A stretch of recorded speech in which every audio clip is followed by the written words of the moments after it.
Boa tarde a todos. Dá início a mais uma reunião do Instituto Histórico Geográfico do Barroso. Obrigado. Sejam bem-vindos a mais uma reunião do Instituto Histórico Geográfico do Barroso e IHG.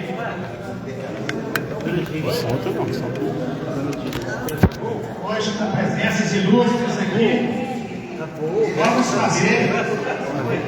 Está ótimo. Obrigado. Só um momento. Graças a Deus, que bênção. Tá.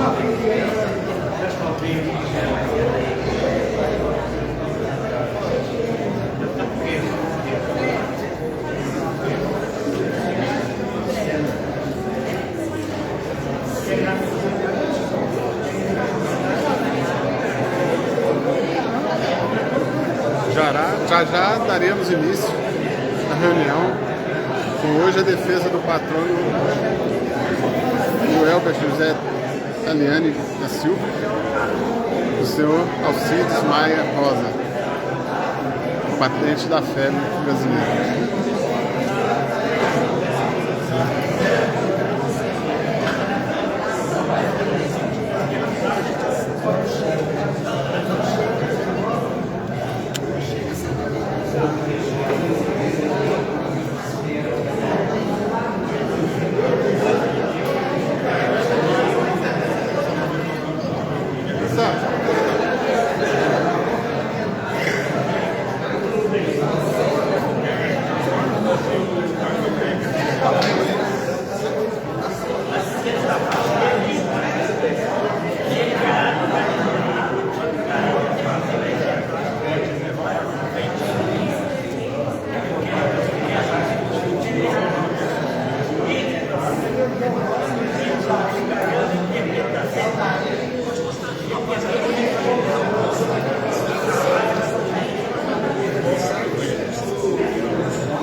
Então vamos começar os nossos trabalhos no Instituto Histórico Geográfico do Barroso.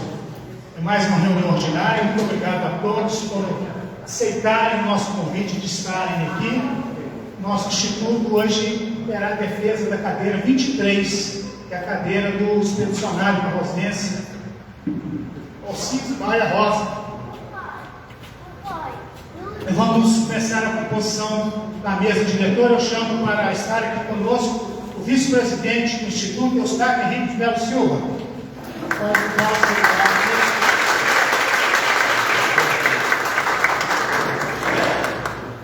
Convido o palestrante, confrade, tesoureiro do Instituto, Herbert Aliane Silva.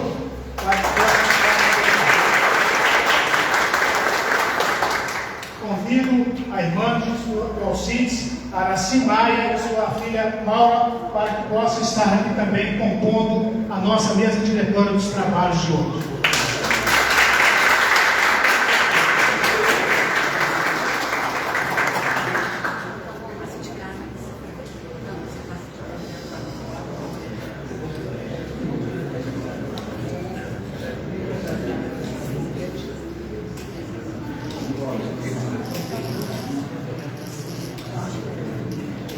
Convidamos também para compor a mesa diretora senhora Nadir Maia e seu neto Marcos Giovanni, para que possam estar aqui também compondo a mesa.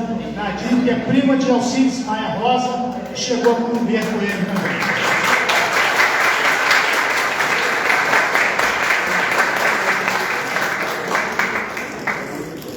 Convidamos para estar sentado à mesa também Sirlene Eliane, aqui neste ano, representando Iago, secretário de Cultura de Dores de Campos, e representando também Israel Ladeira, do Instituto de Deus.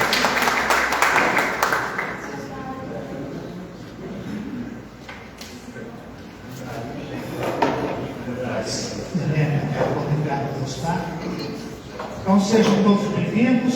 Então vamos começar os nossos trabalhos. Beto, atenção, os peticionários lá no ponto aí. Vai.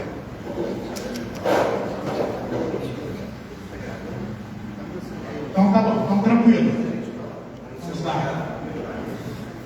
Mais uma vez agradecemos a presença de todos nesta tarde memorável de 4 de julho de 2026, onde o Cajete Barroso faz a defesa da cadeira 23 na sua história aqui. Registramos também a presença das seguintes autoridades: José Bernardo Meneguim, ex-prefeito municipal, ex-vereador;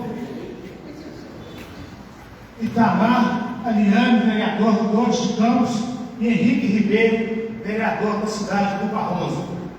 E vamos agora dando início à parte administrativa. Os confrades efetivos estavam na reunião de 6 de junho e que leram a ata que foi colocada, postada lá no grupo. Por favor, se quiserem se manifestar, é a ata 78. Confrades efetivos do Instituto que leram a ata de 6 de junho. Quem quer se manifestar? Ok, então como a ata foi disponibilizada anteriormente, hoje então nós não faremos a leitura da ata, agora então a aprovação. Confrades efetivos estavam em 6 de junho na nossa reunião e aprovam a ata no teor que ela foi postada. Por favor, queiram ficar como estão. Algum confrade que discorda do teor da ata, queira se manifestar, por favor. Algum confrade, se quer se abster de votar, pode se manifestar. Assim sendo, então, a ata 078, de 6 de junho de 2026, foi aprovada por unanimidade. Nosso secretário, fique à vontade, secretário, pode ir, foi aprovado por unanimidade. Dando prosseguimento,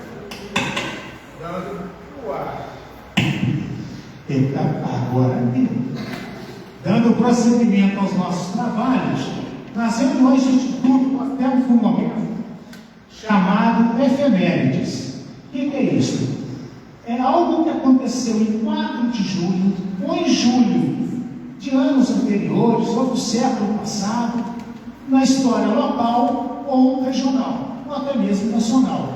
E esse momento das efemérides, onde a gente, baseado em documentos, faz a leitura e a explicação do que aconteceu, fica a cargo do vice-presidente, e no caso agora eu passo a palavra para Eustáquio Henrique Melo Silva sobre as efemérides. Boa tarde, senhor presidente, boa tarde, amiga diretora, aos nossos sócios e sócias efetivas, boa tarde a todos, sejam muito bem-vindos. A todos os visitantes, também uma boa tarde, sejam bem-vindos. Hoje eu separei 2 efemérides para poder falar aqui, e 2 efemérides do século XIX, porque o século XIX é um século bacana, que me intriga muito, e eu gosto muito da história do Barroso, digamos assim, no século XIX. E a primeira efeméride a gente tem que falar um pouco antes, dela, porque o Brasil, nós sabemos que tem 526 anos de fundação. Desses 526 anos, 389 anos o Estado brasileiro, né, ou seja, a política brasileira, ela tinha uma religião oficial, que era a religião católica. A Igreja Católica era a religião oficial do Brasil. Foi de 1500 no Brasil até 1889 com a vinda da República. A partir da vinda da República, né, em 15 de novembro de 1889, o Estado então encerrou ali, né, separou Estado e Igreja, e a partir de então nós somos um Estado laico. Muitas das vezes a Igreja Católica ela não só funcionava como um templo religioso, era também questão política local, onde se tinha uma igreja, onde se tinha uma capela, ali tinha-se o Estado. E quando a gente fala do Estado brasileiro, né, de 1500 a 1889, muitas das vezes a gente tem que analisar, a gente tem que ver que muitas questões sociais ficavam a cargo da igreja resolver. Né? Por isso a gente vê no Brasil muitas escolas serem da Igreja Católica, né? Aqui em São João del Rei, a cidade vizinha, tem escolas ali que é da igreja, Barbacena tem. Hospitais, né? A Santa Casa de Misericórdia, a questão da saúde também costumavam ficar por conta da igreja. E também a questão da assistência social, também era comum a igreja resolver. Muitas das vezes a igreja ela formava, organizava, né, instituições e irmandades para cuidar, né, dessas questões sociais. E aqui no Barroso, né, foi fundado em 3 de julho de 1843 a Irmandade de Nossa Senhora do Rosário dos Pretos. Irmandade essa que tinha, né, por missão a questão da assistência social. Quando a gente olha o primeiro censo do Barroso, em 1831, a gente vê que tinha uma quantidade grande de pessoas pobres aqui e de pessoas que viviam de esmola. E a esmola na época não queria dizer só dinheiro, a esmola na época queria dizer tudo, vestimenta, alimentação, tudo isso. Então ficava a cargo, então foi criado na Irmandade do Rosário para poder dar assistência às pessoas mais pobres, às pessoas mais humildes. A primeira diretoria da Irmandade do Rosário aqui no Barroso ficou sendo Antônio Joaquim de Carvalho, juiz, Gervásio Álvares da Silva, tesoureiro, Vicente Ferreira Barbosa, escrivão, Joaquim José de Souza, procurador. Os primeiros irmãos da Irmandade do Rosário aqui eram Antônio José de Melo, Valentim José Bernardo, Felipe Alves Moreira e Luiz de Souza e José Dias. Os reis e rainhas da Irmandade do Rosário, e essa Irmandade fundada em 1843, ela passou a funcionar mesmo, porque o bispo Dom Ferreira Antônio, Dom Antônio Ferreira Barbosa, não, errei de novo, Dom Antônio Ferreira de Souza, eu estava falando Barbosa, Isso é famoso. era bispo de Mariana. Ele só deu autorização para a Irmandade do Rosário funcionar aqui em Barroso em 28 de março de 1846. E o que o povo aqui fez? Escreveu uma carta pedindo perdão ao bispo por funcionar 3 anos na ilegalidade. Né? Então, os reis e rainhas da Irmandade do Rosário de 1871 até 1921, quando encerraram a Irmandade do Barroso, em 1921 foram. 1871 foi o Francisco Rodrigues Ribeiro e a dona Belarmina da Venda. Aí colocaram o pedido dela, né? Da Venda. Em 1872 foi o alferes Francisco José de Meireles e dona Belisandra Augusta Meireles, eram irmãos. 1873, Leonel José da Silveira e Maria da Conceição. 1874, Elias Gonçalves de Araújo e Maria Marques. 1881, Joaquim José de Melo e Messia Alexandrina Ferreira. Hein? Aí, ó, a gente fala de nome difícil hoje, nada do século XIX eu usava. Imagina se chamar Messia Alexandrina Ferreira. 1883, José Joaquim Teixeira e Maria Bárbara. 1884, José Antônio Cabral e Filomena Vita. 1885, Salvador da Silva e Carolina Caputo. 1886, Francisco Carlos Ladeira e Cândida Augusta Ladeira. 1921, o ano que encerrou, Leopoldo de Souza e Dona Maria de Castro Coelho. 1921 encerrou com isso. Uma outra efeméride bastante curiosa é um interdito proibitório. Interdito proibitório de 23 de julho de 1878.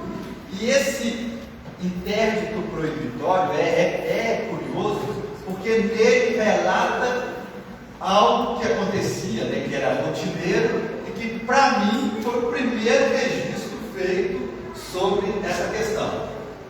Esse interdito foi por causa de umas terras que fica ali no Forminho, em frente à rodoviária. Ali passa o córrego do canal e o pessoal usava a água dali. Então um certo senhor cortou o córrego para poder passar no terreno dele. E quando ele cortou o córrego, ele queria um pouco da água, ele não queria a água toda, ele cortou ali o córrego e deu briga. Porque o Antônio Inácio Raposo, o pai do Basílio de Magalhães, que é famoso, que é o afamado Basílio de Magalhães, o Antônio Inácio Raposo, ele morava ali, no Canganeiro, né, ali por perto ali onde o antigo posto de saúde, ali na Praça do Forminho. E o Antônio Inácio Raposo se viu no direito de pegar o córrego. Então juntou ele e mais um senhor e foram lá e cortaram o córrego mesmo.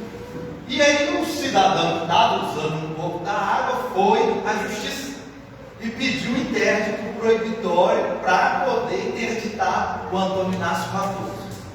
E é curioso que no documento ele fala das lavadeiras, as mulheres que moravam, né, que o pessoal que tinha casa aqui no centro, iam lavar a roupa ali, né, no córrego ali, que era o local mais perto. Né?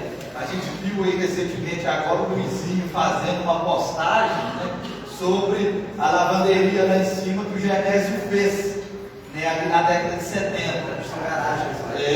E o que acontece? Aí, eu já tinha preparado essa efeméride, né, que consta como o primeiro registro aí das lavadeiras. Então eu vou ler aqui rapidinho só a parte que fala das lavadeiras, porque fica como se fosse o primeiro registro, né, legal disso daí.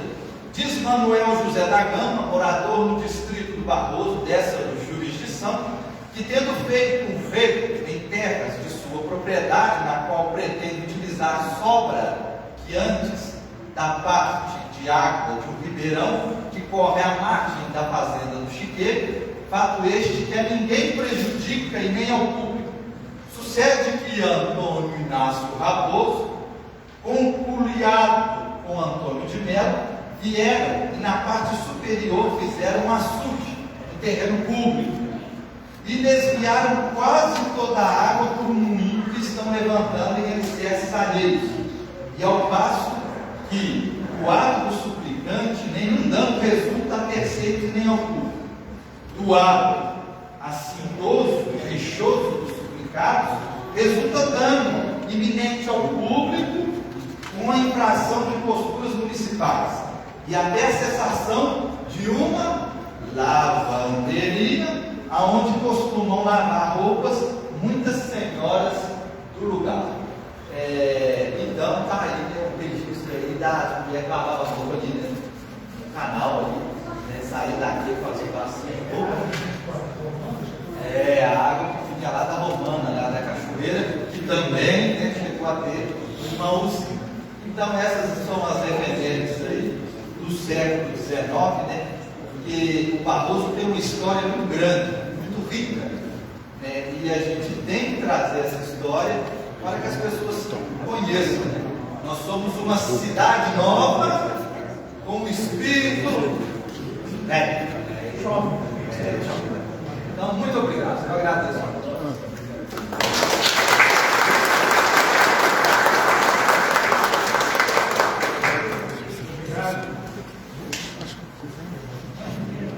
Obrigado, vice-presidente Eustáquio, pelas efemérides.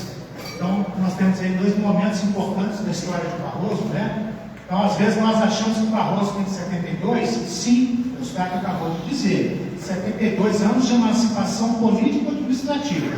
Mas essa comuna aqui, já vamos fazer 300 anos agora, em 1729, né? Quando Antônio da Costa Nogueira faz a doação do terreno para a construção da capela. E sendo que o nosso presidente de honra do Instituto, o Edmund Tibério, renomado historiador barrosense, é assim, eu proporciono uma gelatina o renomado historiador barrosense já descobriu documentos em Barbacena de 1715 citando Barroso. Ou seja, se for considerar 1715, nós já teremos 311 anos de história. Agora, Eustáquio, eu queria que você falasse para os nossos visitantes aqui, que às vezes vêm pela primeira vez, como é que você consegue esse tipo de informação, de coisa assim? Como é que você consegue? Explica para a turma aí, por gentileza, que estão ficando lá. As duas efemérides que eu trouxe hoje, né, a primeira da Irmandade do Rosário consta no livro, né, da Igreja da Matriz Santana. A igreja tem um livro de domo dela, né, onde ela registra tudo. Um padre vai registrando para o outro. E o livro de domo daqui é de 1880 e poucos, né, que o livro de domo daqui é. Só que a Irmandade do Rosário, ela tinha um livro exclusivamente dela. Né? Então ela tem um livro de atas dela. Então tem a ata de registro dela aqui e tem uma outra ata de registro dela em Mariana. Né? Então tudo que era feito aqui era enviado para lá, onde era a diocese. Eu não estou contando história de Chicó, é verdade. Aí, e já o documento, né, do inquérito aqui, esses documentos antigos, a gente vai lembrar que Barroso pertenceu à Barbacena de 1729 até 1890.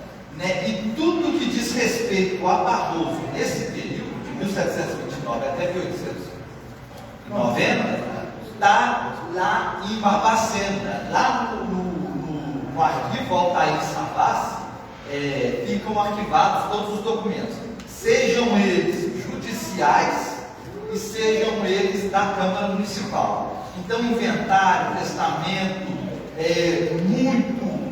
questão jurídica, né, como processo e etc e tal, está tudo lá no arquivo Altair Savassi. O arquivo Altair Savassi funciona no Jardim do Globo, ali onde era a casa de câmara e cadeia antiga de Barbacena, aquele prédio descobrado lá, que infelizmente está depois do museu ali. Então, para poder, né, olhar esses inventários, tem que ligar lá, agendar o horário, aí você vai lá, aí eles tiram a caixa, aí você tem que pôr luva, máscara, e aí você pode ficar à vontade, olhando os nomes, e tal. Quando a gente vai lá, uma loucura, a gente corta um lado, olha para aqui, corta outro, olha para aqui, aí você quer fazer um monte de coisa, né, e você coloca nesse mundo. Quem gosta de documento velho, é uma coisa. E no digital, hoje a gente tem, né, um site muito bom, que é o site do Famicante, que é da Igreja dos Mormons, né, que é muito bom, que eles disponibilizam os documentos da igreja, né, várias igrejas, e temos também o Arquivo Público Mineiro, que também é uma ferramenta e tanto, onde a gente procura censo. O censo, desde 1831 até 1920, tem censo no arquivo público. E um outro site também muito bom é o site da Biblioteca Nacional, né, uma biblioteca digital. E também a gente consegue fazer várias e várias pesquisas ali, porque eles pegaram os papéis, os documentos antigos, digitalizaram tudo e hoje está tudo lá para poder ser pesquisado. Então, é de domínio público, é um arquivo público. E aqui em São João também a gente tem a sede do IFAM, né? Ali em São João, perto da prefeitura, que também tem um colosso de documento. Tem muita gente que morreu aqui e foi inventariado em São João, muita gente que morreu aqui e foi inventariado em Barbacena, muita gente que morreu aqui e foi inventariado em Prados, muita gente foi inventariado em Tiradentes. Então, varia muito ali conforme a época, né? E o que aconteceu. Então, tem registros na região inteira, né? E é sempre muito bom pesquisar, procurar, e é só sabendo, procurando e aprendendo sobre o passado, nós vamos entender o presente e preparar o futuro. Muito bem, muito obrigado, muito bom. Mais uma informação, às vezes a gente, aqui no Instituto, o Eustáquio falou das pesquisas, né? Mas não sei se todos vocês têm noção. O Brasil, quando proclamou a República em 1889, ou seja, há 137 anos, até então não existia cartório, né, Eustáquio? Os documentos que nós tínhamos de pessoas certidão de nascimento, de casamento, né? Se foi batido, aliás, certidão de batismo na igreja e certidão de casamento. Se a criança não passou na igreja, não foi batizada, ela não ia ter documento. Se não foi na igreja casar, provavelmente também não ia ter. Isso até 1889. A partir da República, progresso, a modernidade, por aí vai, né? Aí se criaram os cartórios para registros de pessoas. Aí hoje, então, se você está pesquisando sobre um familiar seu, se ele nasceu ou viveu até 1889, sua fonte de pesquisa vai ser documentos de igreja. Ok. Registramos a presença do confrade Jaime Nogueira Filho, que é membro do nosso instituto e ex-vereador também. E registramos também a presença das Dores, bairro da Praia, e coordenadora do grupo de Congada, Giro e tantas outras manifestações afro na nossa cidade. Sejam todos bem-vindos. Agora vamos dar ciência para os nossos membros e visitantes das correspondências que foram expedidas e recebidas pelo Instituto. Nós recebemos um convite da fábrica de CSN Cimentos para o 71º Comitê da Comunidade, foi dia 30 de junho, e eu estive lá representando nossa instituição. E recebemos também o ofício 174 do gabinete do prefeito, mas daqui a pouco eu vou ler o teor desse ofício. E correspondências que nós expedimos. O ofício 140, solicitando ao prefeito a doação das bandeiras oficiais do Estado, do país e do município, para que nós possamos ter o nosso pavilhão de bandeiras aqui no Instituto. O ofício 141, nós agradecemos ao Rosense Edmilson Costa Silva, que fez a doação ao Instituto dessas duas bandeiras e de uma bandeira para ser hasteada em tamanho padrão.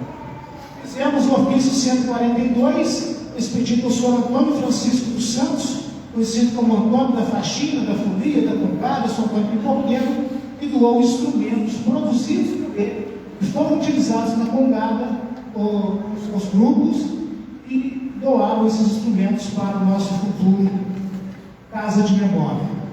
Emitimos o ofício 143 para a Rita e a Eletrônica Goulart, pela doação do microfone que nós conseguimos fazer os nossos trabalhos dentro. E emitimos o ofício também para o João Guilherme, presidente da Câmara, onde pedimos a sessão desta sala aqui no dia de hoje.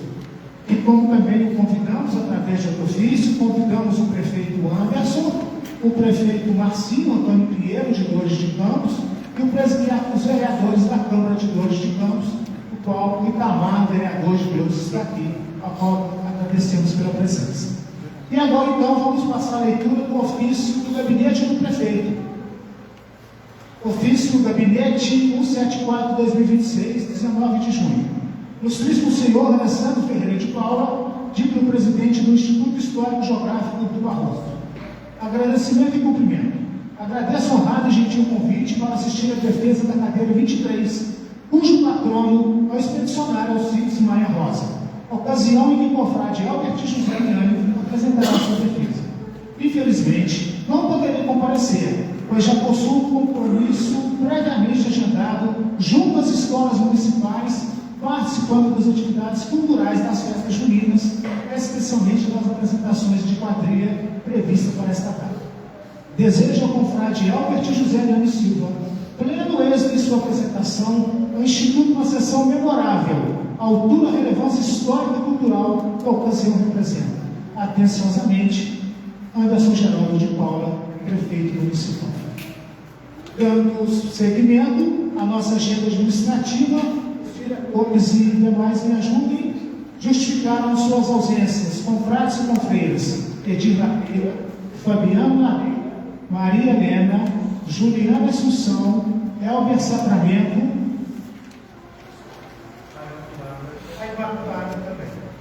A Imaculada está trabalhando na escola. Ok. Então agora vamos começar. Rodrigo, cadê você? Rodrigo. O Rodrigo é o nosso confrade e ele tem uma mensagem para nós e uma doação. A tribuna é sua, Rodrigo.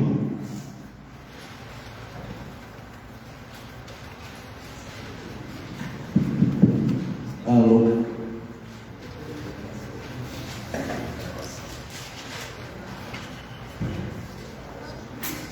Boa tarde a todos. Eu vim aqui hoje para fazer uma doação para o Instituto Histórico Geográfico de Barroso. Essa imagem aqui é um desenho. Esse desenho foi feito com base em uma fotografia antiga e é uma capela, é a antiga capela de Ribeirão do Elvas. E Ribeirão do Elvas é um lugar muito especial para mim, porque toda a minha família, pelo meu lado materno, é oriunda de lá.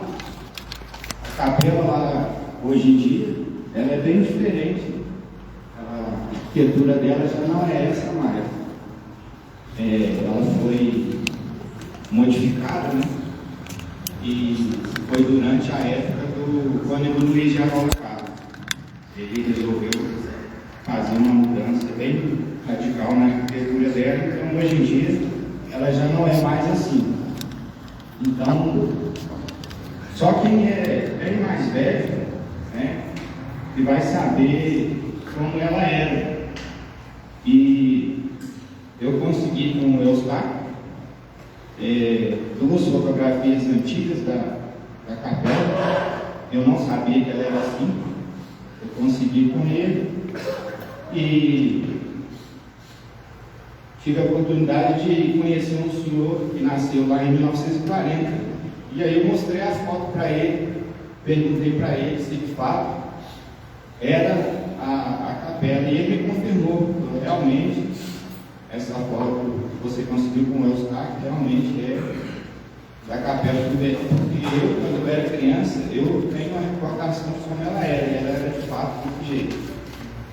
Então eu peguei a foto e retirei só a parte da capela, porque lá na foto tinha pessoas na frente da capela e tudo mais. Então, proporcionalmente, eu tirei e passei apenas a mão mesmo para o papel, num tamanho assim maior, a imagem da capela. E coloquei no quadro, para que possa ter, né, uma recordação de como ela já foi. Porque hoje em dia, geração nova, igual eu, por exemplo, não imagina como ela já foi desse jeito um dia. Então foi aí no intuito de resgatar e preservar a história.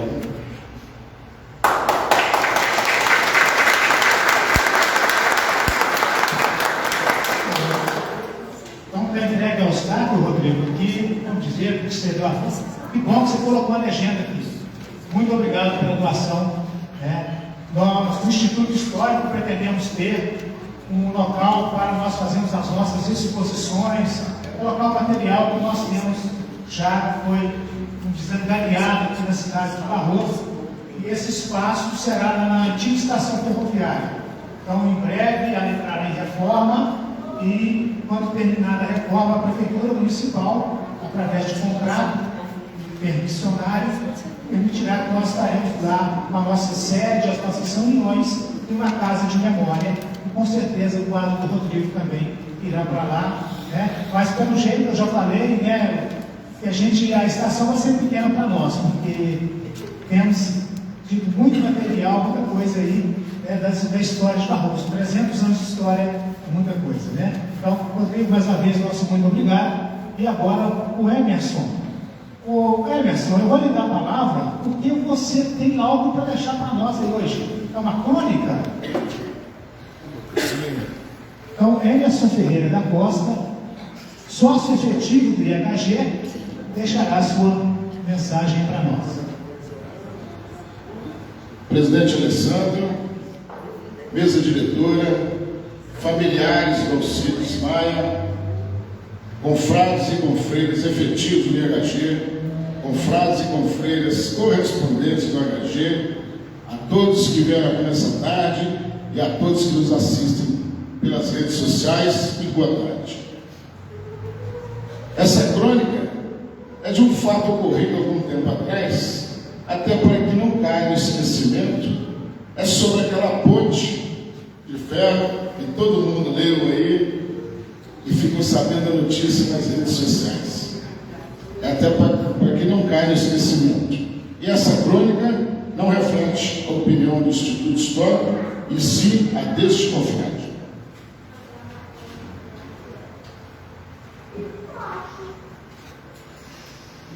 A ponte de ferro me subiu.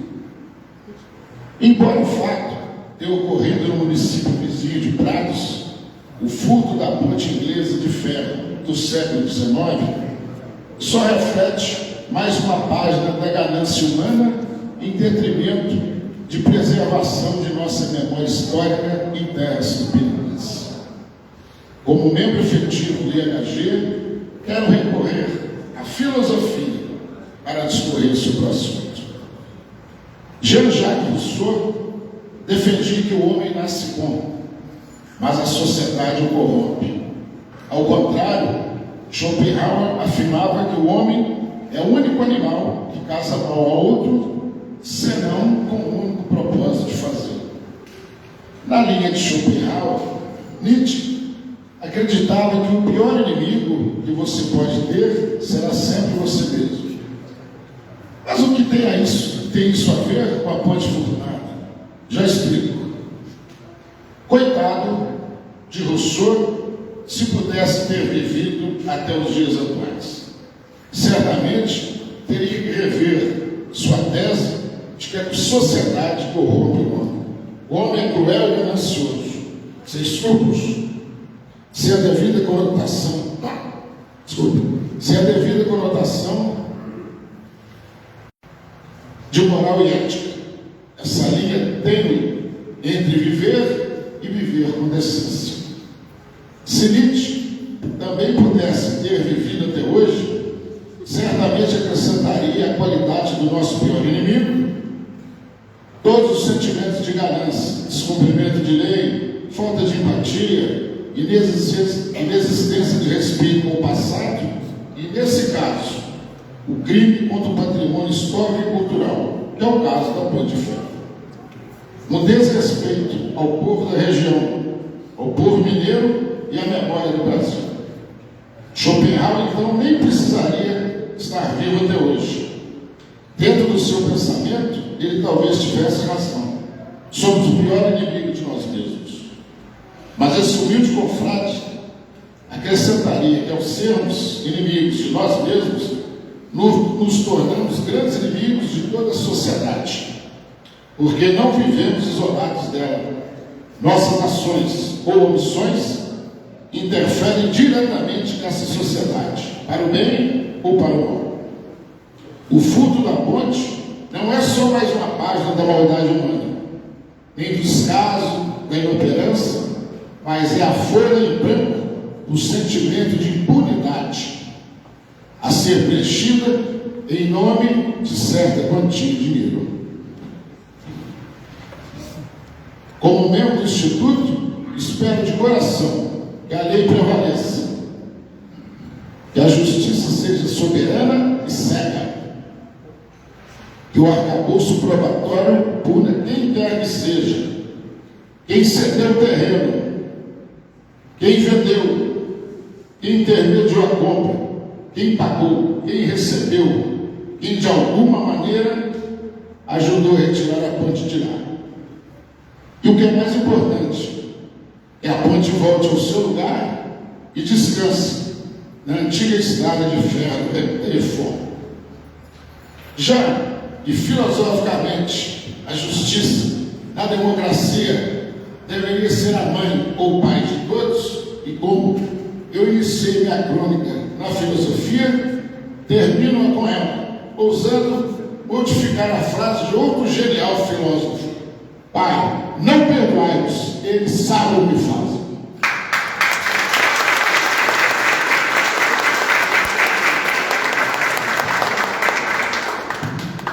Confrade poeta Mercinho. De coração, né? O Mercinho, e ele já escreveu também uma poesia sobre o Instituto, que virou o nosso hino. A gente teria aqui em áudio, mas vou só ler a poesia do Mercinho, que eu vi. Hino do IHG do Barroso. Com Antônio da Costa Nogueira, o passante por aqui cruzou, de Portugal veio e ficou imponente real bandeira. Agora neste Instituto Nobre, de cuja memória se faz guardião, por terras de Francisco Antônio Pires, eis a sentinela do passado então. O rio que cruzou a história, no teu brasão corre sereno. Tu podes bem vigiar a memória de um passado doce e fraterno. Bem disse um poeta uma vez, que era só o barro antes, mas tu viraste a cidade, violando-os como amantes. Nobre Instituto viajante ventilador, de memória barrosense, do passado faz lembrança, do futuro permeia esperança. A matriz imponente agradece a quem cuida de lembranças, o que outrora foi esquecido, acordou agora. Quem olhará, avise-nos que ouve e leve-nos ao proverá. Emerson Ferreira da Costa, o nosso instituto, nosso hino que já foi musicado, arranjado, já gravado, só falta apresentação pública. Estreado no café. Estreado no café, né? Deram uma palhinha, né? Ok. Ô Beto, você está pronto aí, Beto? Eu estou. Uai, então vamos lá. Então vamos. Lazartano, hein? Dá para você? Uma vontade de construir. Tá. A tecnologia com história não está tudo certo. Não, são 3 histórias. Nós somos 3 histórias. 1, 2, 3. O problema é que se não falar. Não dá. Tem outro lá. De lá tudo vai estar funcionando. Então, Alô? Liga e desliga. 1, 2, 3. Liga e desliga. Tá. Então vamos dar prosseguimento agora, onde o Elber José Eliane Silva fará a defesa da cadeira 23, que tem como patrono expedicionário Alcides Maia Rosa. Aqui no Instituto, é como uma academia, nós temos as cadeiras. Então nós temos 65 cadeiras no Instituto. Cadeiras que vão desde nomes de pessoas do século XVII, 18, 19, 20 e 21, e pessoas que tiveram posses, que não tiveram, que foram católicas, que foram evangélicas, espíritas, que os mais variados segmentos sociais e econômicos são os patronos do nosso Instituto. E o Beto, então, falará do Alcides Maia Rosa, qual o valor de uma breve existência. É sua a sala e a reunião. Ô Baltazar, apaga a luz para mim, só para tirar, ver se consegue, por favor. Só a primeira aqui. De baixo aí. Ali embaixo. A outra. Obrigado. Boa tarde, gente. Boa tarde, essa Assembleia. Muito obrigado pela presença de todos agradecer à mesa de leitura, né, aos convidados, às personalidades que estão, né, aos meus amigos e amigas compradas e companheiras, gestores de campos que vieram aqui, para a gente tentar falar um pouco, né, do Alcides Maia Rosa. Né? Eu vou tentar fazer jus a ele com essa apresentação. Tá? Nós fizemos, eu fiz uns slides aqui, e vou fazer a leitura de cada slide, e depois cada um, a gente fez um encarte para cada um, tá? Para depois a gente distribuir para vocês. E a gente diminuiu um pouco, porque estava dando bastante páginas, na hora de imprimir a gente usou a BNT e diminuiu a quantidade de folhas, e diminuiu a letra. Eu já não enxergo direito, então estou usando aqui um artifício de um óculos da Shopee, né? Está até remendado aqui, porque esse óculos estava até quebrado. Então vou tentar fazer essa leitura o máximo possível, não usando o óculos. E eu queria fazer só um comentário de início para o Instituto do Barroso, no Instituto de Dores. Alguém já deve ter pensado isso, professor, que todas as defesas que nós fizermos virem nosso anuário, né? A gente pode fazer um anuário de cada ano até as defesas se complementarem. E quando o professor me perguntou como que vai ser o título, é só expedicionar Alcides Maia Rosa, eu disse: não, professor, eu vou arrumar uma frase, e ela me veio instantânea. Qual o valor de uma breve existência? O Alcides foi embora cedo, né?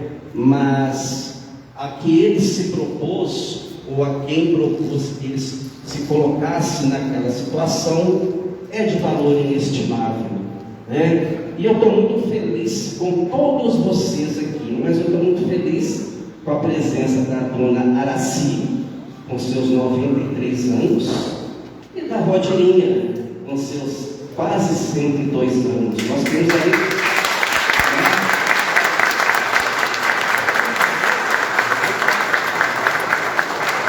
200 anos de experiência, vamos dizer assim.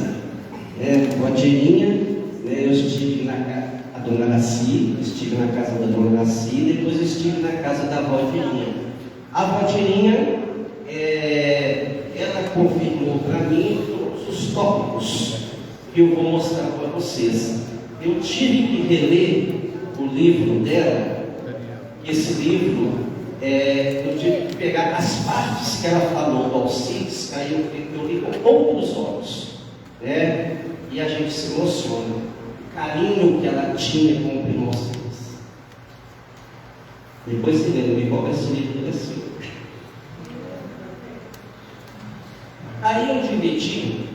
Como a gente condensou, ali vai estar um pouco diferente, mas a gente condensou nessas páginas. Eu dividi em agradecimentos, Alcides Memórias Familiares, a procura por Alcides, Alcides Homenagens Póstumas, recompensas, Alcides Dupla Cidadania, Alcides Imortalidade.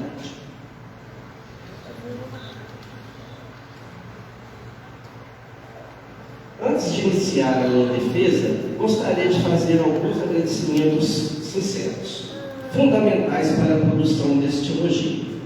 Agradeço a dona Araci Maia de Souza, no alto dos seus 92 anos de idade, que enriqueceu este trabalho, não só com seu depoimento, mas com todo o acervo documental, inclusive o violão, né, professor? Agradeço ao nosso professor Alessandro Ferreira de Paula, que embasou historicamente as falas de sua sogra, dona Cici. Agradeço ainda as filhas de dona Araci, dona Maura Maia de Souza e Paula, esposa do professor Alessandro, e sua irmã Márcia Maia de Souza, que também complementaram as observações de sua mãe.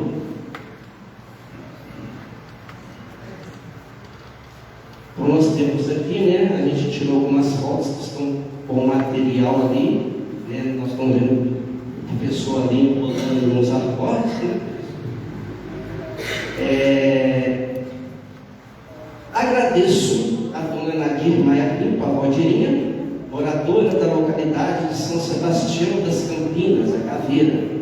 Vó de Irinha, com seus incríveis e respeitosos 102 anos de idade, nos deu as suas memórias, onde se encontra com muito carinho o primo Alcides Maia Rosa. E esse é um livro escrito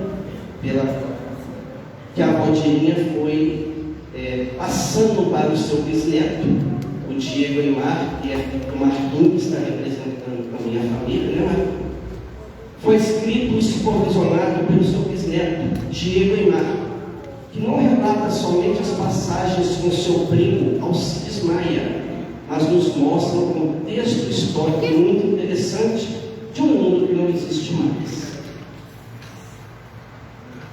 Aqui, abro um parênteses para explicar que Diego Aymar transportou para o livro as memórias, os sentimentos e as emoções de Dona Dirinha. Vó Dirinha tinha os pensamentos, seu bisneto a caneta. Diego muitas vezes complementou os pensamentos da bisavó com palavras que ela própria gostaria de ter escrito ou até falado. Então, nesse livro temos uma obra realizada em 4 mãos e 2 visões. Um complementou um livro carregado de muita emoção, sem a necessidade de subterfúgios. Pode ter acontecido da avó de Irinha, algumas vezes, não ter encontrado a palavra certa. Foi aí que entrou a sensibilidade do seu bisneto.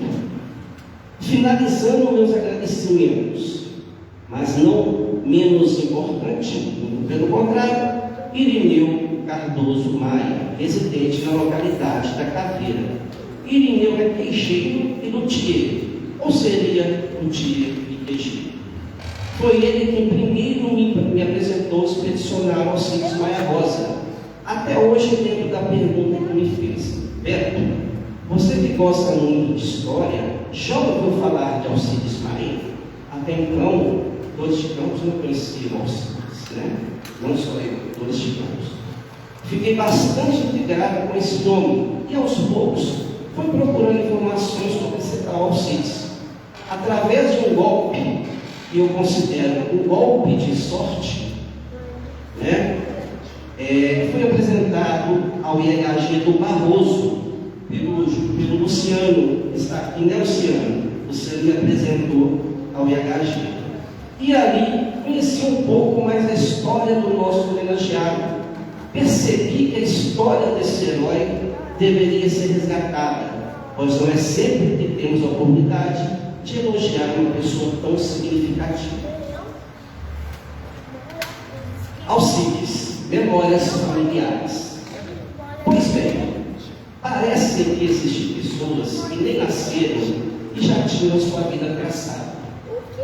Esse parece ser o caso de Alcides Maia Rosa, ou melhor, expedicionário Alcides Maia Rosa, filho do senhor Aureliano José Rosa e de Dona Maria Conemar, nascido nos interiores das Minas Gerais e que teve sua vida atrelada a um dos momentos mais significativos e perversos da história da humanidade, a Segunda Guerra Mundial.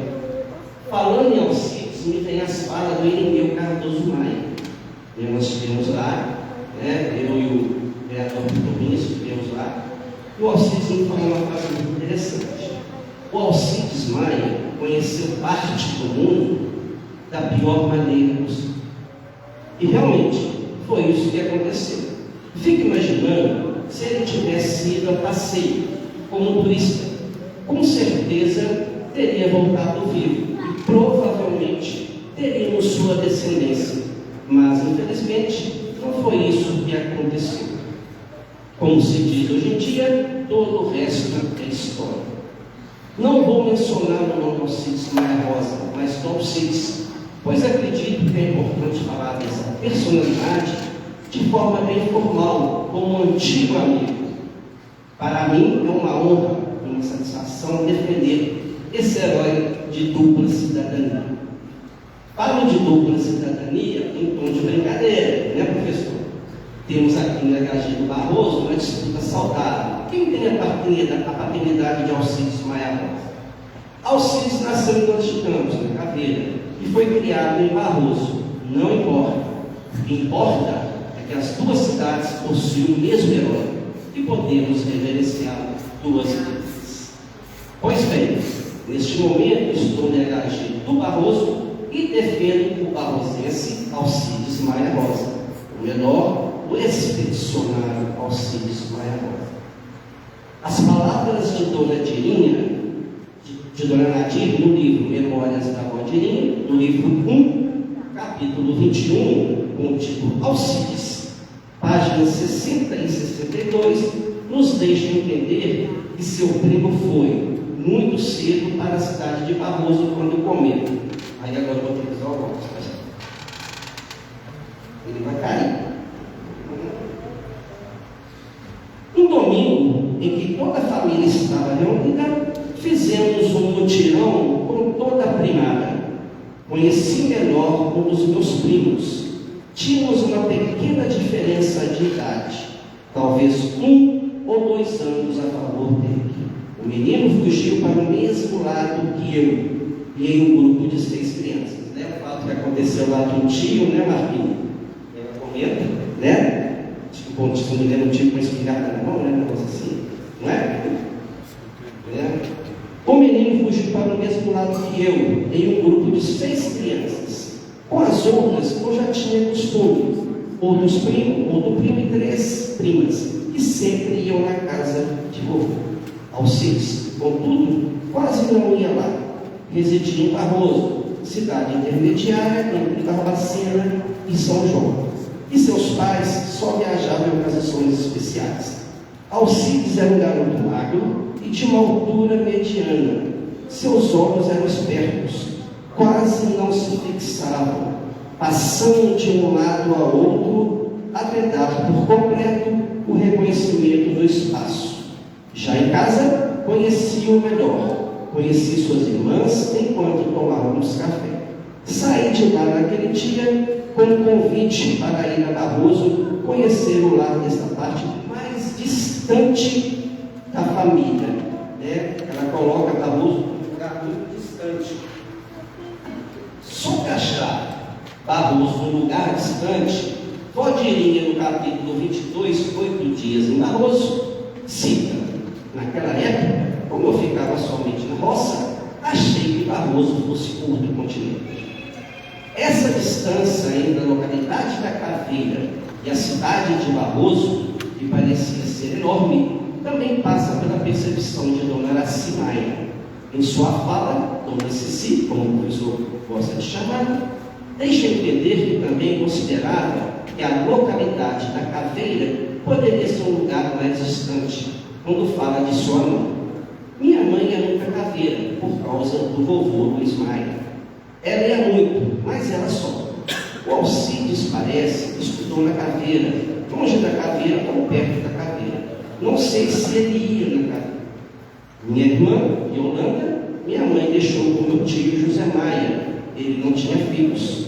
Ela foi criada com ele. A minha mãe era a mais velha da família. Eu vim pequena para Barroso, não voltei mais. Não convivi mais com o pessoal da Caveira. A Nadir é minha prima. Ela é filha do tio Toninho. Quando percebi a importância de Alcides e quando comecei a estudar a sua breve vida, pude perceber que, desde tenra idade, sua conduta era de uma pessoa responsável. Sobre esse sentimento de responsabilidade transmitida por Alcides, Vó Dirinha comenta: na mata, fugindo do tio, foi ele quem tomou liderança quando retornamos, garantindo conhecer o caminho de volta. Quem me dera se lá ele estivesse, quando eu me perdi. Delegamos a ele o posto de líder do grupo. Possuía um certo ar de adulto que transmitia ordem e segurança. No capítulo 8 dias, no capítulo 12, 8 dias em Barroso, Vó Dirinha faz uma menção sobre sua visão a respeito do primo Alcides. Nesta época, como ainda era nova, mais ou menos uns 11 anos, não tinha costume de dormir fora de casa. Senti muita falta, sobretudo de mamãe, né, quando a dona Nadir veio passear aqui na família, né? Você não tem esse slide não, né? Não. Tá. Então nós vamos entregar. Está na página 7. Quem já tiver ali, página 7. Mais ao final, nesta época. Sim. Posso? Pode agora. Só um momentinho. Tá. Se eu colocasse no slide, ficava muito grande. Né? Por isso que eu estou fazendo a leitura. E... Mas você cronometrou seu tempo? Claro. Então você vai para a missa 7 também. Então vamos lá. Hugo era o único menino entre os filhos. E o dever do segundo homem da casa talvez fosse o que tornava tão altivo insistir em ir embora. Tia Maria Antônia veio e Alcides logo em seguida. Eu quero ir embora, nem precisa que o meu tio me leve, eu vou com Alcides. Essa noção de responsabilidade e cuidado também faz parte dos comentários de Dona Araci. Ele era sério, gostava das coisas muito direito. Algumas primas que vinham nos visitar deixavam algumas roupas que não queriam mais. Eu gostaria de fazer tricô. Eu gostava de fazer tricô. Eu era pequena, mas gostava de aprender. Meu irmão me ajudou a descobrir como fazia aquilo ali. Ele não deixou namorada, não deixou ninguém. Ele gostava muito de mim e acho que sofri muito. Essa missão de proteção de família deve ter permeado toda a sua curta existência. Acredito que esse sentimento de cuidar, de se preocupar, mas muito com o outro, ele deve ter levado para o campo de batalha. Percebe-se isso no pequeno comentário, mas muito significativo, de um ex-combatente, Vicente Precruz, que consta do documentário Batismo de Fogo, veiculado pelo canal Memorial da FEB no YouTube. Esse senhor ele faz um brevíssimo comentário.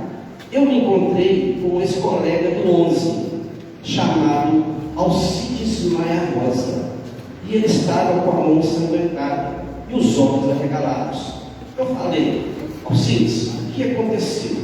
Ele, afobado, estava procurando o pessoal dele que eles espalharam.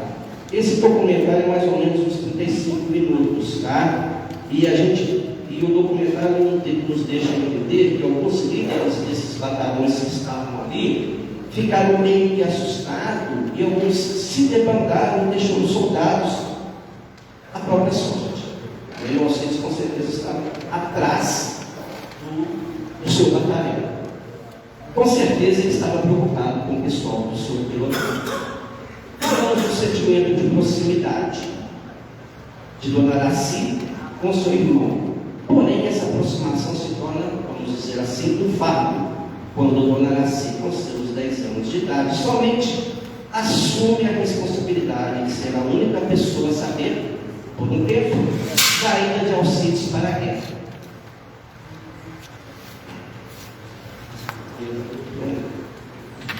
Eu era muito chorona.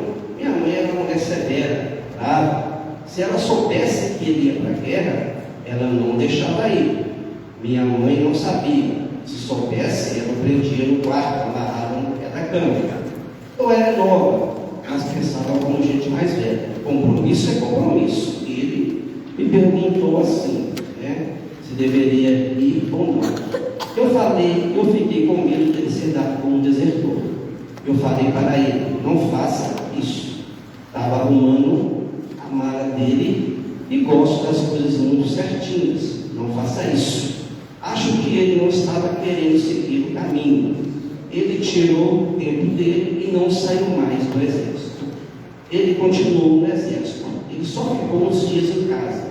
O regimento deu uns dias para ele ficar em casa. Ele tirou o tempo e não saiu mais. A vida dele ficou no exército. Dona Laura Maia também tem o seu relato, corroborando as informações da sua mãe. Ele foi para a guerra com 26 anos, mas estava no exército desde os 18 anos. Muita gente não faz isso não. Ele estava no exército e acabou sendo convocado para a guerra. Foi aí que o exército liberou para ficar uns dias em casa, onde ele só comunicou com a minha mãe. Não comunicou com mais ninguém, não comunicou com o pai e nem com a mãe dele, para eles não sofrerem. Ele tinha a ideia de desertar, seguindo alguns colegas que diziam: vamos fugir, vamos fugir. Ele acabou seguindo o caminho dele. Ele acabou indo e depois comunicou com o carro de sua mãe. Dona Araci nos conta como fez as malas de Alcides.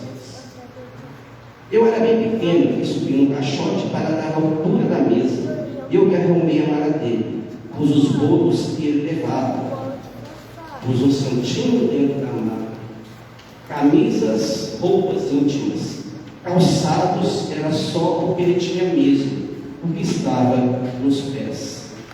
Esse é o santinho que Dona Araci menciona. É o mesmo que estava no uniforme de Alcides quando foi encontrado e depois devolvido à família. Alessandro, professor que é, fez uma explanação sobre a situação do soldado. Alcides nasceu em 29 de março de 1916. Se estivesse vivo, teria feito 110 anos. Conforme diz a dona Cecília, estava no exército, seguiu carreira no exército, não sabíamos, fomos pesquisar, e ele continuou no exército.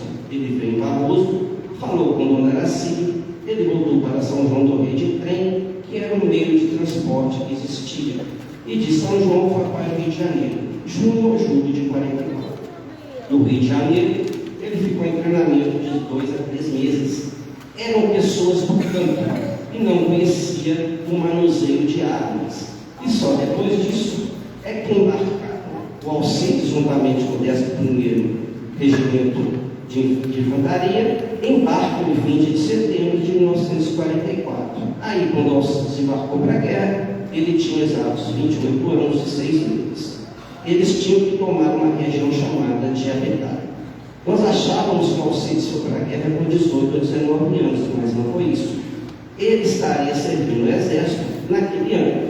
Nós fomos no Rio de Janeiro, no monumento que é onde a gente viu os documentos de Alcides. A dona Dirinha, no seu pequeno recorte de uma grande tristeza, ela comenta: o leitor deve se lembrar do primo Alcides, Alcides Maia Rosa, primo de primeiro grau, que compartilhou muitos bons momentos da minha infância. Só que a infância e a juventude, eu acho que é muito interessante a colocação, não duraram muito tempo para nós dois, por razões diferentes. Eu comecei a namorar cedo, aos 14 anos, e me casei aos 19, não sobrando muito tempo para que eu tivesse a experiência que encontrei. Não me foram necessárias, entretanto. Tudo que vivi, tenho que agradecer. Ainda mais quando contrapõe a minha história com Alcides. Meu primo, ao contrário de mim, não pôde aproveitar muito a sua juventude, porque foi convocado para compor a Força Expedicionária Brasileira, estando entre os 25.834 homens que representaram o Brasil na Segunda Guerra Mundial. Foi em 1943, designado para fazer a Cobra Funda na Itália. No início, quando me contaram, não me surpreendi muito, tampouco razoei sobre os perigos da empreitada. Conheci Alcides criança, depois adolescente e adulto. Não poderia ser diferente do que fora nas outras fases. Era valoroso, de caráter forte, de coragem invejável, como se não bastasse aprender muito bem os ofícios militares no Rio de Janeiro. Aí ela comenta, ela esteve aqui na despedida dele, e ela faz um comentário sobre o caminhão em que ele entrou, Valdirinha comenta sobre a ida de Alcides para São João, utilizando um caminhão. Já o professor Alessandro relata sobre a viagem de trem. O meio de transporte aqui não é o fato principal. O fato é que ele foi e não voltou. Na fotografia, abaixo, vemos possivelmente o batalhão que zarpou para o Rio de Janeiro e posteriormente para a Itália. Eu vou, professor, no meu prazo, eu vou enxugar um pouquinho mais, porque se vocês já estão com os papéis preparados. E eu falo do obstáculo estando na Itália, era a comunicação. Né? Chega um momento em que a própria falta de informação teria se tornado um alento. Porém, a dúvida era um sentimento que pesava a alma e o coração. Como Alcides está? Onde ele está? Dona Araci faz o seguinte comentário. Da Itália, ele escreveu, mas eu não tenho as cartas. Depois que a minha irmã Yolanda morreu, eu tenho esses papéis onde está ali, né, para vocês darem uma olhada. Yolanda era solteira, ela morava em Barbacena. Quando ela morreu, eu tomei conta dela. Quando estava organizando as coisas, né, eu escondi a sacola do meu irmão e por isso eu tenho esses papéis. E na caligrafia está no verso dessas duas fotos.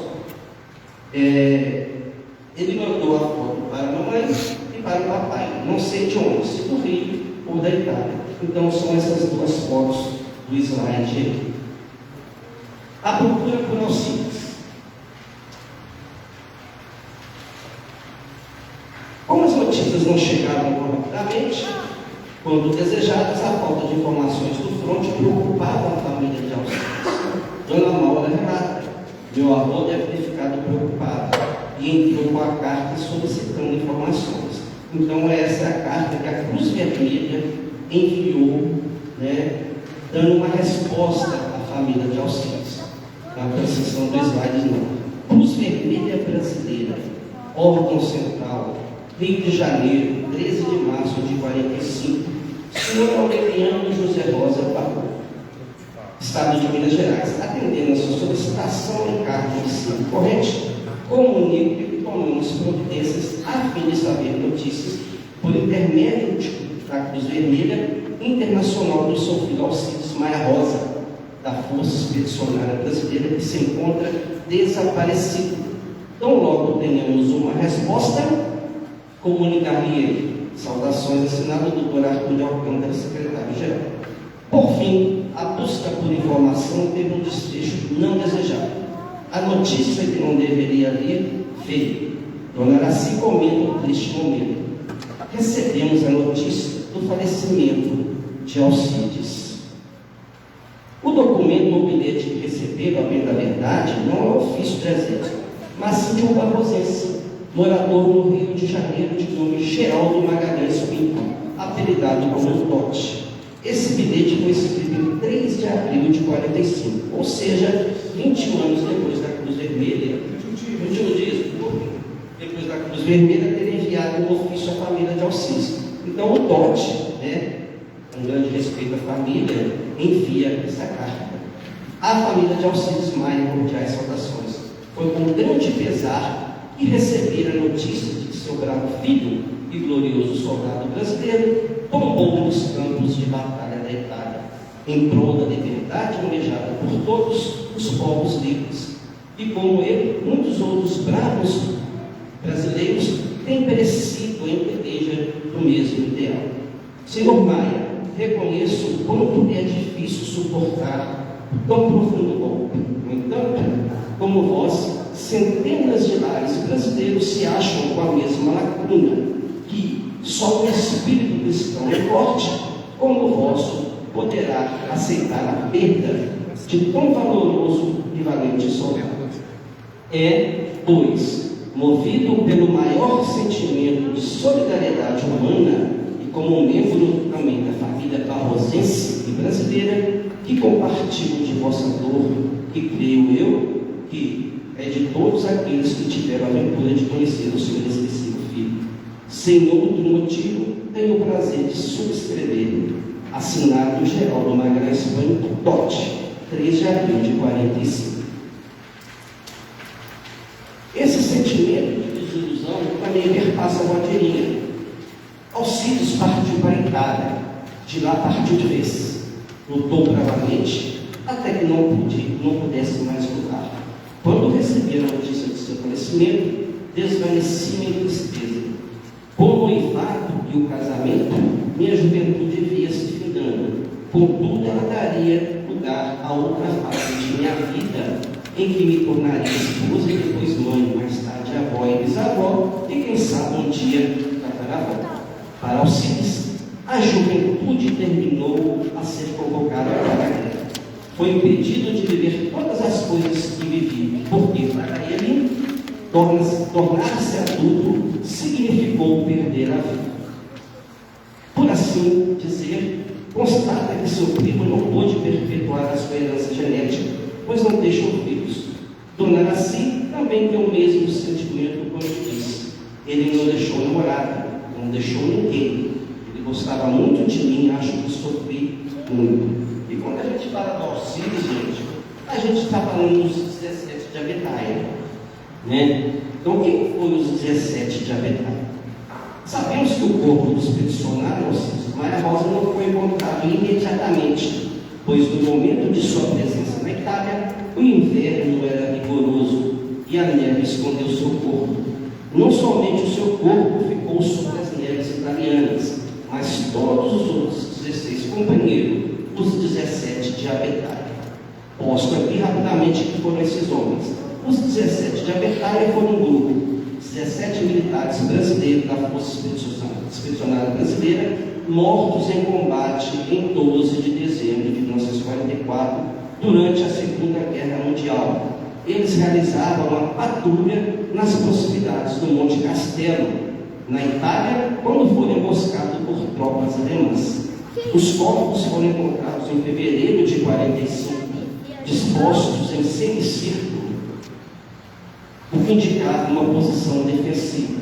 Como a maioria estava sem munição, acredita-se que lutaram bravamente até o fim. Eles eram liderados pelo 3º Sargento Luiz Rodrigues Filho, do 1º Regimento de Infantaria, que também organizou a resistência. Os outros 16 soldados abatidos eram, em sua maioria, do 11º Regimento de Infantaria, atual 11º Batalhão de Infantaria de Montanha, localizado na vizinha São João do Rei. O heroísmo desse grupo tornou-se um dos maiores símbolos do sacrifício e coragem da fé. Você pode ler mais sobre a trajetória e o legado desses expedicionários no Museu Virtual da FEB ou na página oficial do Exército Brasileiro. A respeito desse assunto, o capitão Assunção nos apresenta o seguinte relato, complementando as informações anteriores. Então, o relato do capitão, que é um membro efetivo da gente aqui, mas hoje, infelizmente, ele não pode estar aqui, ele está no casamento, né, fala sobre essa tomada, né, de Monte Castelo. O que ele relatou aqui é mais ou menos o que eu já tinha lido. Então, adiantando, eu vou apresentar para vocês os soldados, os 17 de Abetaia. Ari de Azevedo, Cristino Clemente da Silva, Durvalino do Espírito Santo, José de Araújo, Alcides Maia Rosa, Aleixo Herculano Malva, Almiro Bernardo, Amaro Ribeiro Dias, Amédio da Luz, Antônio Coelho da Silveira, Lindo Sardana, Ereni da Costa, Iraci Luquina Mochina, Marino Félix, Rafael Pereira e Sebastião Clemente Machado. O professor relata para a gente com minúcias. Vou falar da bravura dos soldados. Eles não tinham roupas especiais. Eles tinham que colocar jornais nas botinas para esquentarem um pouco mais por causa do inverno. Era mais suor e sangue mesmo. Vontade de defender a pátria, o seu país e, consequentemente, libertar o mundo do jugo do nazifascismo. Alcides falece em combate em 12 de dezembro de 1944. Ele e mais 16 e o sargento. Acho que o nome era Luiz Rodrigues, não me lembro. Inverno rigoroso na Itália, Montes Apeninos. Eles enfrentaram os alemães com armas, com dedo no gatilho. Os alemães os colocaram numa vala no final da batalha. O exército fez a chamada, fulano de tal, Alcides, Bastião, não sei o quê. E acabou que estava faltando 17. E não tinham comparecido.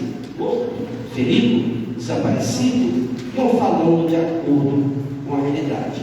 Não se sabia nada sobre os 17. Até então tinha, toda a campanha militar, tinha os seus religiosos, freis, capelães, padres ou outras denominações. Um religioso não satisfeito já estavam abandonando quando Alcides, os 16 chegaram. Já era a segunda ou terceira tentativa, não me lembro com precisão.